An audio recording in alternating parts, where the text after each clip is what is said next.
My fiancée used me as a backup plan and told her male best friend. She is not in a serious relationship, so I dumped her, stopped paying her student debt, now she is begging. Well, hello Reddit, I never thought I would be posting here, but I guess there is a first time for everything. I thought I was planning a wedding. Turns out I was running an audit. My fiancée was having an emotional thing with her so-called best friend. I stayed quiet, documented everything, and ended it. I didn't slam doors or torch socials. I logged out, backed up receipts, and treated it like offboarding a hostile vendor. Let's set the scene like we're at our usual booth after work. I'm going to tell you the whole timeline in one go. No fluff, no violins. Just the play-by-play of how I went from fiancé to ghostwriter of my own freedom papers, and how I closed it with a fake reconciliation that landed like a brick. Timeline matters because money, calendars, and policy do not care about vibes. They care about signatures, dates, and logins today. Names are changed because society still has defamation laws, and I actually respect rules. She'll be Mia. The best friend is Tyler. They're both 30-ish. I'm 27, the guy with the mortgage, the router password, and the emotional range of fine until I'm not. I work in tech from home. I bought my house before we started dating. Mia and I started out solid. 5 years. Good chemistry. Smart, funny, could crush a trivia night, and roast me so well the table would tip. We settled into routines that made sense. I handled the big cost of living stuff. She handled stuff like planning friends' birthdays and convincing me to eat a vegetable that wasn't in nugget form. She worked across town making what I'll politely call a wage. Not insulting, just facts. Commute was rough, so I bought her a car. Pause your applause. It wasn't a flex car. It was a 2015 Nissan Versa, which is essentially a moving sigh. She rear-ended 2 people in it. Twice. The bumper was a suggestion after the second tap. I kept it running because that's what I do. I solve problems until I realize I am one. We did the holidays, the weekends, the grocery dance. Then I proposed. I did it simple. Her favorite takeout, a clean house, me in a decent shirt that didn't have a team logo. She said yes. She took a stack of ring selfies like the algorithm would give her a medal. I felt like a guy who finally saved enough to do it right. I wasn't trying to be flashy. Enter Tyler, the lifelong best friend. 10-year history. Too handsome for his own safety. The jawline could cut packing tape. He had a girlfriend when I met him, so I wasn't on alert. I'm not the ban your opposite gender friends guy. She said he'd confessed he caught feelings once, and she shut it down.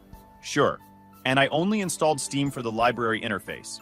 I'm not paranoid, I'm pattern literate. When routines break, I check logs before feelings. It saves arguments and keeps lawyers bored. Their history was extra. They married their WOW characters and walked around in matching transmogs. Cute when you're 19. And it's complicated at 30. He was the guy who was always there for her during fights with exes. The texts had that layered tone. The haha that means save me, and the best friend tag doing way too much heavy lifting. 3 weeks after the proposal, we're building the guest list. I offer to pay for Tyler's flight because he lives in another state now. Looking back at it, I was so naive and tried too hard for someone who thought I was only plan B. She has always called him like family. I'm thinking, cool, let's make the circle wider, shake hands, move on. She shuts it down. Says it should be family only, which is what I just said, but okay. I gently push. She gets annoyed. Then she drops it casually, like she's commenting on the weather. She hasn't told Tyler we got engaged. Not forgot. Not waiting to tell him in person. Just didn't tell him. That lands wrong. I ask why. She stonewalls. Says it's private. Which is a weird card to play about a life event you blasted across group chats the night it happened. I step back. I try again later. Same wall. The wall feels like it has a name and a gym membership. Meanwhile, Tyler moves and breaks up with his girlfriend. The exact week he goes single, Mia's phone basically fuses to her hand. She takes it to the bathroom like it's a medical device. New behavioral patch notes. Phone angled away. Haptics on silent but doing Morse code on the table. Lock screen goes grayscale minimal, and her notifications are now banner only. She starts leading every other sentence with Tyler said. She smiles at her screen like it told a good joke. I have eyes. I can add. One night, I'm just minding my own business. Building Rivendell out of Lego like a grown man with healthy coping mechanisms, and she's holed up in the bedroom working. The Bluetooth speaker in the kitchen, the one that automatically pairs with the last connected device, crackles on like it's possessed. Suddenly, I hear her voice, then his. She's saying, if I have to hear about one more of his stupid plastic man dolls, I'm gonna scream. And this clown Tyler? He goes, "You've outgrown him. You know that, right?" That's when I realized my life had turned into a live podcast of my own relationship imploding, brought to you by Bluetooth. I didn't say a word. I just listened to them building fantasy scenarios without me. That was the moment. I stopped wondering if I was imagining it and started treating it like a fact. That speaker didn't betray her. It betrayed me for waiting. Tech is honest by default. People add the lies later. Now, the investigation. I'm the network admin in our house by default because I'm the only one who knows the difference between 2.4 and 5 gigahertz. Months back, I set up a cheap iPad for recipes and YouTube while cooking. Mia wanted to use a paid recipe app on it, so we signed into her Apple ID to access purchases. When you sign into an Apple ID, it very politely tries to knit your devices together. She enabled text message forwarding on her phone to the iPad that day, then forgot. Because why would anyone remember that when they're just trying to find the ratio for banana bread? Notifications on the iPad were off because background noise while sautéing doesn't need pop-ups. After the engagement, while I'm updating apps, the banners flip on. I didn't notice. A week later, I'm chopping onions, iPad propped up, and a banner pops. "Tyler, you up? Timestamp 1:14 a.m. I don't open it. I don't even touch the screen. I watch 3 more banners roll in over the next minute. Nothing explicit, nothing concrete. But the tone was 2 a.m. energy, not we share memes like siblings. I treated each banner like a timestamp, not a smoking gun. Courts love timelines. So do statements and HR. I file it under watch list and keep living. I'm planning venue visits for our supposed marriage. I go into the shared calendar to see if we can stack errands. There's nothing scheduled on the weekend after I proposed, which is interesting because she spent that whole weekend smiling into her phone like she'd found God. Then I checked photos on the iPad because she asked me to help fix the lighting on the ring pictures. They're in her iCloud library. I swipe up on a photo to check the metadata. I see 11 shots of her hand she took that night. 0 shares. She texted no one those photos, at least not through messages. Meanwhile, she shared brunch, gym mirror, cat content to 5 different people. Not a single ring pic went to Tyler. 0 mention of fiancé, engaged, the ring emoji. Nothing in any visible preview. But I feel stuck. You're the only one who gets me. I hate when he acts like this. That's not friend talk. That's soft launch my exit talk. I still keep quiet because I'm not trying to blow up my life if this is a misread. Then grief does the thing grief does. My dad passed 6 months earlier. Maya is cold. I am not expecting special treatment, but she was almost absent. I brush it off. Again, not a good decision. The crack turns into a canyon the night we revisit the guest list. I say Tyler can come, she repeats. Family only. She plays the privacy hand like it's a royal flush. I tell her there's a line between privacy and keeping a guy in orbit. She does the cold face. The words come out of me like a boring prophecy. If you can't be honest about him, maybe we shouldn't get married. She stares at me, unlocks her phone, types something while tilting so I can see it, and sends Tyler. Hey, just so you know, I was engaged, but not anymore. Send. She puts the phone down like she just dunked. That was the billboard moment. She wasn't confused. She wasn't lost. She wasn't not ready. She picked a team and it wasn't ours. So I picked up her suitcases. I told her to pack. She cycled through every stage, crying, anger, you're controlling, weaponized confusion. I slid the suitcase toward the door and went quiet. She left. After the guest list stunt, she went on a full callback tour. Texts blew up. Then she called my mom. My mom told me I was ridiculous, which earned her a block. That relationship had been on life support. She yanked the cord herself. I don't take plays from the peanut gallery that wouldn't run the ball themselves. Next came Mia's favorite formation, emotional misdirection. She FaceTimed from her car, soft lighting, voice set to reasonable. It wasn't like that, she said. I only texted Tyler we weren't engaged because you got on my nerves. You kept pushing. You don't trust me. I panicked. There it was. Not an apology. A reroute. I didn't argue. I've learned you don't wrestle an eel. You put it in a clear tank. Fine, I said. I'll own my tone. You'll own your actions. You want a second chance? You got 30 days. Guardrails are boring and non-negotiable. I wrote them down like a county ordinance. No contact in writing. She emails Tyler, I'm engaged. No more personal contact. Block me. CC me and a counselor's office admin. No poems, just the sentence. Prenup consult on calendar. If the word partnership is going to mean anything, it gets paperwork. She nodded, cried, hugged air, said I was being so mature. I set a calendar invite titled Trust probation because branding matters. She lasted 72 hours. 3 days taught me more than 3 years. If someone can't follow rules, complex ones will crush you every time. 2 weeks later, she forgot our counselor lobby check, then posted a story from a rooftop that just happens to be the same block as Tyler's building. I know the area. The reflection in the window showed his IKEA lamp. She tried to pivot. You're overreacting. You're controlling. You've become so insecure. I thought you said you'd try. I had tried. I gave her a written lane, and she turned it into an exit ramp to Tyler's block. My mom didn't just call. She auditioned for Team Mia. Stop being so insecure. You're gonna waste a great woman like Mia. And the closer, you should thank God she even agreed to marry you. Stunning pep talk, coach. I thanked something all right. The block button. The family advisory board dissolved due to conflict of interest. This was my last straw, but I wanted to know the whole truth, because at that time, I was afraid to lose the woman who I thought was the love of my life. I invited her to a coffee shop to talk about saving us. I wanted clean access to the data and the ring back. We sat. I asked to see her messages with Tyler. She says she deleted them. I asked to see her phone anyway. She does the mascara marathon, complete with a sympathetic waitress asking if she's okay. After 20 minutes, she hands me the phone. No nudes, no, let's meet up. Instead, a wall of commentary on me. The hobbies I like? Clowned. Video games, pro wrestling. Not, I wish he'd balance his time. No, it's, he's not a real man. Tyler chimed in with the kind of takes people post when they're chasing likes from dudes named Alpha Wolf 92. The one that stood out was him asking how a grown man plays a girly games. She also told him I wasn't delivering in bed lately, like she was writing a negative Yelp review, no mention of why. She called me safe. She wrote she felt stuck.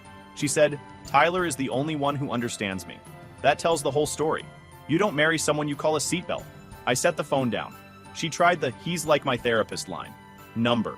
Therapists have licenses and boundaries. Her next pitch was, don't you complain about me to your friends? I said no, because I didn't. She lost composure. I didn't raise my voice. I asked for the ring back. She stalled, then handed it over. I said, delete my number. I called her mom to come get her stuff. Her mom hugged me and said I'd always be welcome at their house. That sentence felt more like family than anything my actual family has said in a while. 2 weeks off work. I cleaned the house, I set the Versa keys on the counter, and looked up donation options. Because even though I paid for it, her mom was right. Mia couldn't afford maintenance, and it wasn't my job to play sponsor. I sorted the ring into a safe deposit box. I opened notes and started dialing, like I was uninstalling an app that had eaten my battery for a year. Venue first. The coordinator did the "so sorry to hear" voice that sounds like a voicemail greeting and told me the deposit was non-refundable. Cool. Paid it. Asked for a cancellation letter in writing. Asked for the exact wording they'd use if anyone called asking about a date that no longer existed. Per client request, the reservation has been canceled. Perfect. No drama for the audience, just a clean line. Florist, DJ, tuck shop, photographer, who promised candids that feel like cinema. I unsubscribed from the shared fantasy like it was a newsletter I never meant to click. Each vendor had the same script. We're sorry. Not as sorry as me, but they at least gave me confirmation numbers and timelines for partial refunds. I screenshotted everything, named the folder, we're done, and moved on. Then the ring. Expensive, insured, appraised, and in my state, it's a conditional gift. Translation for people in the back. No wedding, no gift. I had the policy printed, highlighted like a high school binder, sticky notes everywhere. I asked for it back in the kitchen. She tried the misty eyes. Then she upgraded to cartoon entitlement. Suddenly we were basically married, because we'd picked napkin colors and she'd posted 3 future Mrs. selfies. She said the ring was hers by common law, which she apparently thinks activates after 2 Pinterest boards and a charcuterie. Also, I owed her more for time wasted. Half the vendor refunds, the car I bought, moving costs, plus an inconvenience fee. She actually said I should be thankful she agreed to marry me. Wild flex from someone who texted another man that I didn't exist. I didn't raise my voice. I slid the folder across the counter like a laminated menu. Appraisal. Insurance rider. 1-page explainer on conditional gifts in this state, with the relevant statute highlighted like a runway. No marriage, no gift. Receipts for every deposit with my name on the payer line. Title and insurance for the car in my name. Registry reversal confirmations. Storage unit inventory with a signature line waiting for ink. She tried the lawyer threat and name-dropped a cousin who's basically pre-law. Cute. I handed her a copy of her own handwriting from the relationship audit, where she admitted she told Tyler she wasn't engaged and hid conversations after the proposal. Bring this to your attorney, I said. Saves billable time. She stared at the yellow highlights like they were radiation, did the huff stomp combo, and delivered a "your petty" monologue that probably killed on the drive over. I pointed to the safe deposit key and the fresh cancellation letters. Refunds went back to buyers. The car came off my insurance. We didn't need a judge. We needed reading comprehension. There was one more pipe to shut off. I'd been paying her private student loan, my auto pay, my bank, my credit score. I set it up when I thought ours was a real word. I canceled auto pay the same afternoon I canceled the wedding. That's what I do when you pretend I don't exist. I called the lender, cut through the hold music, and gave them the only sentence I owed them. Remove my payment method and send me written confirmation. The rep tried to talk to me like I was breaking up with them. I repeated the sentence. 30 seconds later, clear. I followed with a bank call to kill the card token in case the lender got creative. The fraud department lady said, "Good move," in the same tone lifeguards use when someone stops sprinting by the pool. I texted Mia one sentence. "Your auto pay is canceled." I wasn't punishing her. I was removing unauthorized access. If your name isn't on the obligation, card shouldn't be either. It landed. My phone lit up like a discount fire alarm. First blast, I'm a thief for stealing her ring, which she says is alimony down payment. Then I'm greedy for canceling vendors and keeping all the money, because apparently refunds to buyers means my pocket now. She declares we're common law married, since we picked napkin colors and shared a Netflix profile. So I owe her ongoing fiancé support and must keep paying her school debt like a real man. She itemized a bill, half the vendor refunds, the car, moving costs, nails, hair, gas, emotional interest, and a $500 inconvenience fee.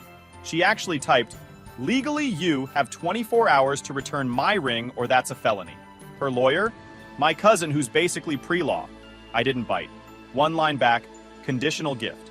Refunds went to buyers. Auto pay is over, handle your bills. She cranked the ignorance to turbo, said she'd call the bank to reverse the ring, report my number to collections, and file defamation in federal court if I didn't pay her loans by Friday. Tossed in, "My mom says you're insecure," like it was a statute. Then came caps lock thunder, "You owe me for my time. Go be with Tyler, your broke best friend. Have him co-sign your Sally Mae, your rent, and your reality. Because my wallet isn't your emergency exit." Immediate detonation. "We can talk about this. You're being dramatic. You're punishing me." Followed by, "Give me the ring or I'll make this ugly." Plus a demand for retroactive fiancé payments. Cool story. I set the phone down, took the trash out, and did the grown-up thing twice. Came back, added a fresh block. If anything matters, it can show up through an adult channel. Email or her mom. The only fact-checker in that camp. 1 week later, Mia moved in with Tyler, and their feeds became a Pinterest vision board. Sunlit kitchens, matching mugs, a plant that would die in 6 days. Captions like, "Everything makes sense now, and when you choose happiness." People liked, people awed. People wrote, "So happy for you two." I did not respond. They posted long enough for me to locate every staged corner of his apartment. The couch that pretended to be leather, the rug that wasn't sized right, the TV mounted so high it should have had a safety harness. I returned to my life like a guy who finally stopped driving with the parking brake on. Sleep like it's a job, protein like it's fuel, gym numbers up, inflammation down. I fixed the drip in the guest bath, rerouted 2 subscriptions I didn't need, and moved my budget from engagement bleed to maintenance and investments. I updated beneficiaries, checked the safe, and changed the passcode on the garage door because there's smart and then there's smart. I started dating again quietly. Coffee, walks, a museum once. No hand-holding photos, no cryptic new chapter quotes. If I smiled, it was because something was actually funny, not because a camera asked me to perform. Mutuals tried it. A buddy sent a screenshot of Mia's latest. "You okay?" I sent back a thumbs up, and then called him like a human and said, "Don't be weird." He laughed. We made plans to lift Friday. Men handle feelings like a hardware store transaction. Short sentences, many tools. 4 months have passed, then she resurfaced. Of course it is because rent came due more than once for them. I know that calendar rhythm in my bones. She showed up at my door with an expression like a freeze frame from a money seminar. Makeup worn down by humidity and panic, hair doing morale. She held a tote bag with loose mail, and the posture of someone who just learned the word delinquent isn't a personality trait, it's an invoice. "Can we talk?" she said. "On the porch," I said. She stepped inside anyway. I let it go because I've fought bigger battles than threshold semantics. She started with the script people use when they're about to confess but want a discount. I know I messed up, she said. Tyler isn't who I thought. He wanted me to split everything. Rent, utilities, groceries. He said we're partners. Partners split bills, I said. Her eyes went glassy. I'm behind. The loan, the card, the car insurance, the phone. It's all stacked. He told me to leave when I told him I needed time. I don't have time. I need help. Call your bank, I said. I called, she said. They put me on a plan that's still too high. It's not enough. I thought you could help me get back on my feet for like a month or two. She looked around my kitchen like the walls might vote. She pulled out envelopes. Red letters. Interest that compounds like it's proud of itself. A notice with the word final trying to cosplay as a suggestion. She said the quiet part like she wanted extra credit. He never saw me as a partner, she said. He just wanted, benefits, I said. She nodded like it hurt. I made a mistake. You made a choice, I said. Then the mask slipped all the way. Let's just go back, she said, waving the mail like it was confetti. We're good together. Pretend that fight didn't happen. I'll move my stuff back tonight. The entitlement was doing lunges. Hard pass, I said. This isn't a time machine. It's a mortgage. Begging doesn't reset ledgers. Life isn't store credit. When you break the device, warranty rules apply. Misuse voids coverage entirely. She started crying. Not persuasive, just loud. I made tea because I'm not a cartoon, and because hot water is the only thing on earth that forces people to pause. Can we just pick up where we left off? She asked. We were good. We had plans. I'm sorry I didn't handle it right. I was confused. You were bored, I said. Confused people ask questions. Bored people start new games. I didn't cheat, she said, almost defiant. You recruited, I said. And you mocked me. And you kept a safety net while you tried a new trapeze. You didn't fall. You just found out the net had a bill? She went quiet and tried nostalgia. I wasn't buying it. I meant it then, I said. I don't mean it now. She put a hand on my counter like she needed a prop. You're overreacting. Just give me the key. I can move in like nothing happened. I'm not, I said. Anger is loud. This is quiet. I owe you nothing. No comfort, no rescue, no second chances. You made a choice. Live with it. Stop begging. You're not my problem anymore. She flinched like I'd thrown something. I hadn't. That's the part that always surprises people.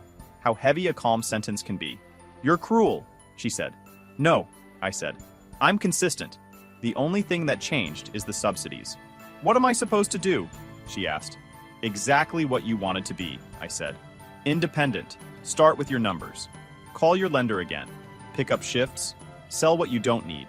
Move somewhere cheaper. Ask your mom for a couch. And stop trying to outsource the cost of your decisions. Can I at least stay here tonight? She said softer. No, I said. This isn't a way station. It's my house. The door opens behind me. Not dramatic, just timing. It's Erin, the woman I've been quietly seeing. She walks in with a Target bag and a raised eyebrow that could file taxes. Mia clocks her, and the narcissism cracks into fury. So you replaced me with a homewrecker? She snaps at Erin. You're pathetic. You stole my man.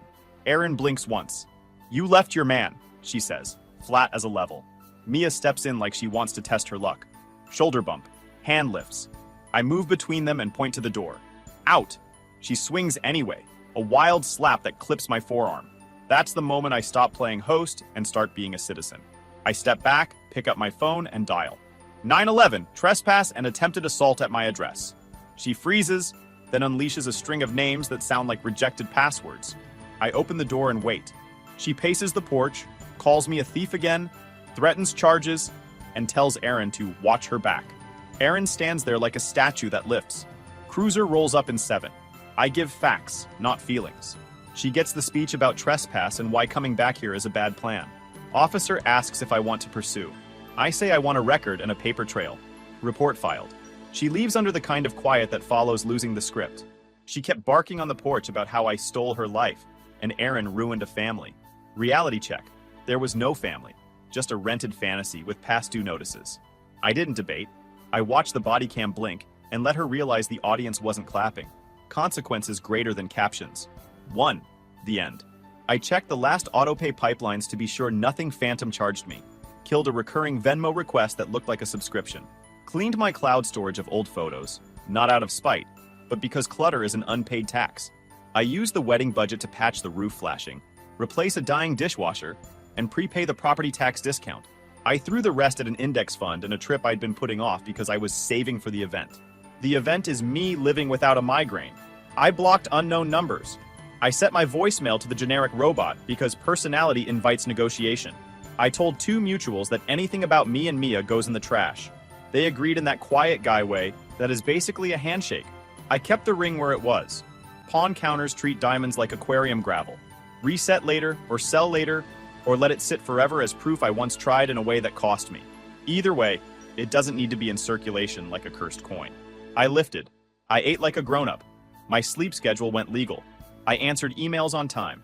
I fixed the squeak in the laundry door, and finally hung the pull-up bar I'd been tripping over. It's petty to say, but my groceries lasted the right amount of time with one person eating them. Accounting and appetite stopped fighting. Dating resumed at the speed of, I like my peace. Coffee, walks, conversation about real things at normal volumes.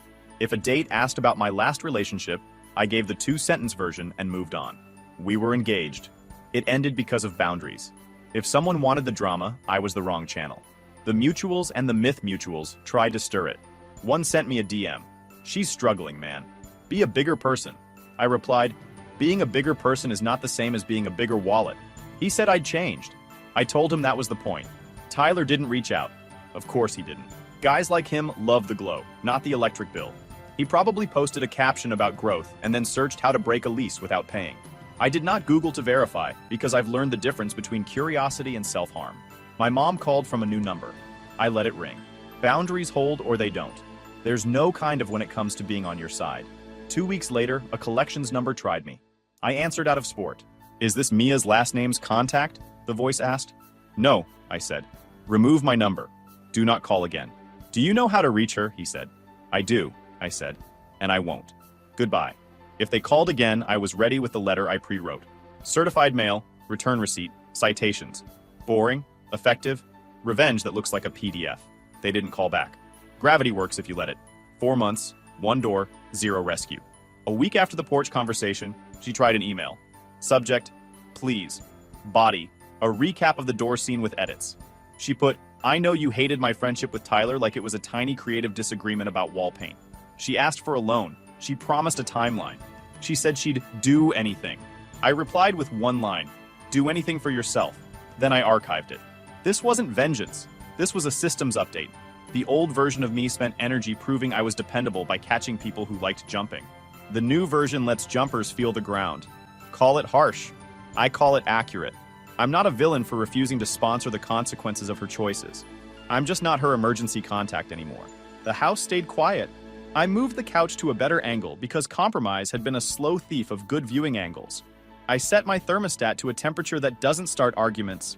My calendar stopped checking me. I didn't check her socials because you don't need to tour wreckage to know it's wreckage.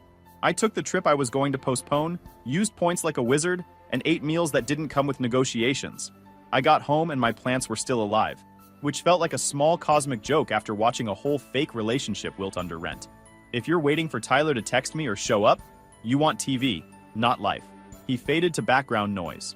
He'll either become a better man or repeat the same season with a different co-star. Not my season. Mia's mom texted a month after the porch. Are you okay? I said yes. She apologized again. I thanked her for staying decent. That thread stayed open because she earned it. Mia's final shot was a late-night paragraph about me being cold and performative. I almost wrote back, math isn't a performance. But I've learned the most adult thing is sometimes to say nothing at all. I blocked the address instead. Peace takes practice. I practice. I didn't stage a spectacle. I canceled the wedding, took back the ring I legally owned, and told her to go be with the guy she picked. 4 months later, she came back begging like nothing happened, tried to move in, swung at my girl, and learned the word trespass. I called the cops and filed the report. No fireworks. Just a man reclaiming his peace and letting gravity do the rest. Revenge wasn't fireworks. It was paperwork, locks, silence, systems over scenes. Win without lifting anything heavier than a pen today. YouTube just dropped this new hype feature. If you're hooked on this story, smash that hype button. It tells YouTube this video deserves to blow up, and it keeps even crazier stories coming your way.